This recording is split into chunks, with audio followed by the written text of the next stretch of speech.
Que a graça do Senhor Jesus esteja sobre a tua vida. Vamos para o resumo do capítulo 18 do segundo livro de Samuel. Este capítulo 18 vai falar a respeito da morte de Absalão, do choro de Davi, vai falar a respeito sobre os dois mensageiros que Joabe manda até Davi e também sobre o pedido de Davi para que o exército usasse de misericórdia com o jovem Absalão. Davi pede a Joabe. No versículo 5, o texto diz: deu ordem o rei a Joabe, a Abisai e a Itai, dizendo: tratai com brandura o jovem Absalão, por amor de mim. E aí o texto continua dizendo: todo o povo ouviu quando o rei dava a ordem a todos os capitães acerca de Absalão. Mas quando nós lemos o capítulo, nós entendemos que Joabe não obedeceu esta ordem do rei. Porque Absalão, quando fugia, o texto diz no versículo de número 9, indo Absalão montado no seu mulo, encontrou-se com os homens de Davi. Entrando o mulo debaixo dos ramos espessos de um carvalho, passando o mulo, o animal que Absalão estava montado debaixo destas árvores, Absalão, preso nele pela cabeça, ficou pendurado entre o céu e a terra, e o mulo que ele montava passou adiante.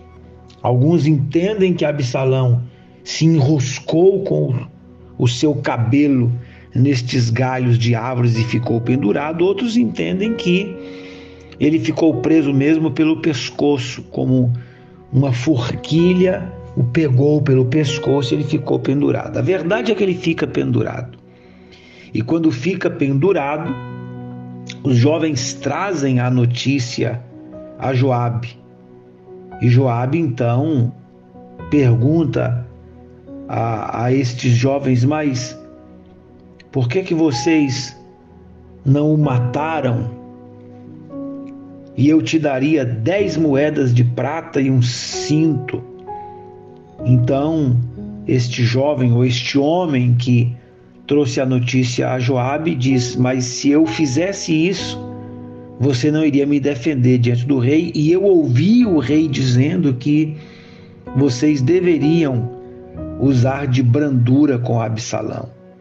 Joabe então diz: eu não vou perder tempo com você, vai até o lugar onde Absalão continuava pendurado. E aí o texto diz que ele toma 3 dardos, é o que está no versículo 14.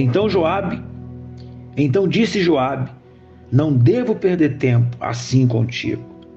Tomou 3 dardos e traspassou com eles o coração de Absalão, estando ele ainda vivo no meio do carvalho.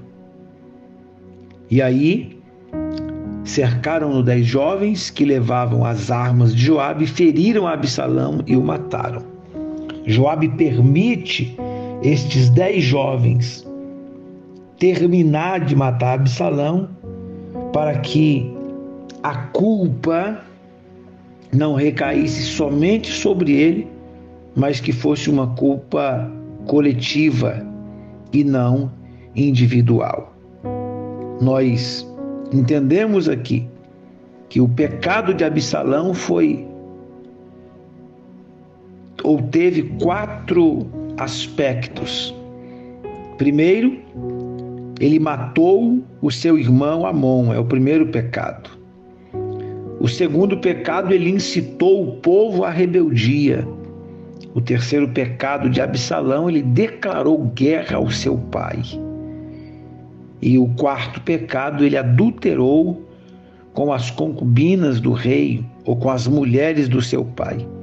Tudo isso, pela lei, merecia a morte. Quando nós analisamos o versículo 25, o versículo diz: se vem só, traz boas notícias. E o que isso significa? Caso as notícias fossem más, muitos correriam e cada um para o seu lado, procurando escapar. Mas quando um corria sozinho, então era sinal de que aquele que corria sozinho trazia boa notícia. O versículo 29 diz: então perguntou o rei: vai bem o jovem Absalão? Respondeu Aimás: vi um grande alvoroço quando Joabe mandou o teu servo, ó rei, porém não sei o que era.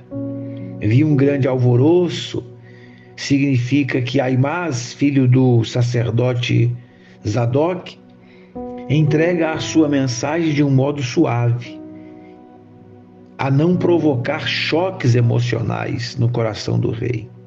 Ele não quis dizer abertamente: o teu filho morreu, mas ele dá a entender, querendo poupar as emoções do rei. No versículo 32, o texto diz: então disse o rei ao etíope: vai bem o jovem Absalão? O etíope é o segundo que chega correndo, né? Respondeu o etíope: sejam como os inimigos do rei, meu senhor, e todos os que se levantam contra ti para o mal. Quer dizer, que morram todos os teus inimigos como aquele ali morreu. O etíope, talvez por ser estrangeiro, entrega a sua mensagem de um modo rude, que causou profundo impacto em Davi. Há mensageiros que entregam a sua mensagem com prazer sádico, alegrando-se com a dor alheia. Outros, ao contrário, entregam as suas mensagens com lágrimas nos olhos, procurando evitar o sofrimento do pecador. Aqui, para terminar, nós encontramos alguns tipos de mensageiros. O primeiro tipo é o mensageiro construtivo, Aimás, que entregou a mensagem de um modo brando. Nós encontramos também o mensageiro destrutivo, o etíope, que entregou a mesma mensagem de um modo rude. Nós encontramos ainda no texto os mensageiros que são vocacionados, que é o caso de Aimás, que saiu por último e chegou primeiro. E encontramos também os mensageiros assalariados, o etíope, que saiu primeiro e que chegou por último. Este capítulo é um capítulo que fala da tristeza de Davi pela morte de Absalão, mas que fala também da consequência e do desastre que Absalão trouxe sobre a sua vida por se levantar contra o seu pai.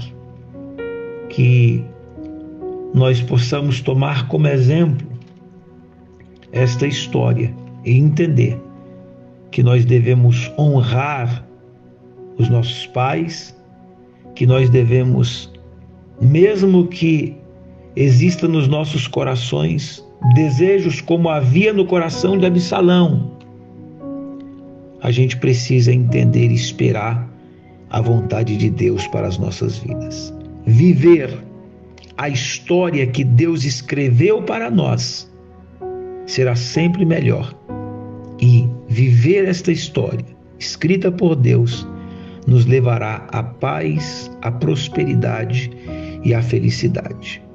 Que a gente possa meditar sobre isso e perguntar ao Senhor: estes meus sonhos e desejos fazem parte do teu projeto para a minha vida? Porque nós não podemos querer outra coisa senão a vontade de Deus. Que Deus te abençoe, no nome de Jesus.